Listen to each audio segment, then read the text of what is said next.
ചാലക്കുടി ടൗണിലെ south bus സ്റ്റാൻഡിനടുത്തുള്ള അയനിക്കാട്ടുമടം രാമനാഥന്റെ വീട്ടിലെ ക്യാമറയിൽ പുലിയുടെ ദൃശ്യങ്ങൾ പതിഞ്ഞതാണ് നാട്ടുകാരെ ആശങ്കയിലാക്കിയത്.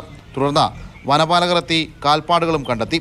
പുലിയുടെ കാൽപ്പാടുകൾ കൂടുതലായി കാണപ്പെട്ട ഇടത്തേക്ക് പുലിയെ പിടികൂടാനുള്ള കൂടും സ്ഥാപിച്ചു. 2 ആഴ്ച മുൻപ് പുലിയെ കണ്ടു എന്ന് നാട്ടുകാർ പറഞ്ഞതിനെ തുടർന്ന് കൊരട്ടി മാർക്കറ്റിൽ സ്ഥാപിച്ച കൂടാണ് ചാലക്കുടിയിലേക്ക് എത്തിച്ചത്. കൂടുതൽ പഗ്മാർക്കുകൾ അതിൻ്റെ ഭാഗമായിട്ട് അവർ കണ്ടെത്തിയിട്ടുണ്ട്. അപ്പോൾ ഈ പ്രദേശത്ത് എൻ്റെ ഒരു സാന്നിധ്യമുണ്ട് എന്ന് മനസ്സിലാക്കിയതിൻ്റെ അടിസ്ഥാനത്തിൽ ഇന്നിപ്പോൾ അവിടെ കൂട് സ്ഥാപിക്കുകയാണ്. പ്രദേശത്തെ തെരുവുനായ ആക്രമണം ക്രമാതീതമായി കുറഞ്ഞത് പുലിയുടെ സാന്നിധ്യം കൂടുതൽ ബലപ്പെടുത്തുന്നു. ഇത് പ്രദേശവാസികളെയും അങ്കലാപ്പിലാക്കിയിട്ടുണ്ട്.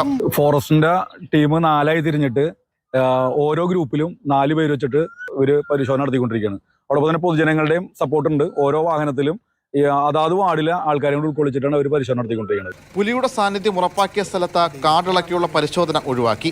പുലി അവിടെ ഉണ്ടെങ്കിൽ മറ്റു ഭാഗങ്ങളിലേക്ക് നീങ്ങിപ്പോകാൻ സാധ്യതയുണ്ടെന്ന് വിലയിരുത്തിയാണ് ഇത്തരമൊരു തിരച്ചിൽ വേണ്ടെന്ന് തീരുമാനിച്ചത്.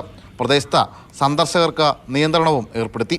ഈ ദിവസങ്ങളിലൊന്നും ജനങ്ങളുടെ ഭയാശങ്കകൾ വിട്ടുമാറിയിട്ടില്ല. പുലി ഇവിടെ ഉണ്ടോ, ഇവിടെ വിട്ടുപോയോ ഒന്നും നമുക്കറിയാൻ പറ്റില്ല. എത്രയും പെട്ടെന്ന് ഇതിനൊരു തീരുമാനം ഉണ്ടാക്കാന്നുള്ളതാണ് നമുക്ക് സജസ്റ്റ് ചെയ്യാനുള്ളത്.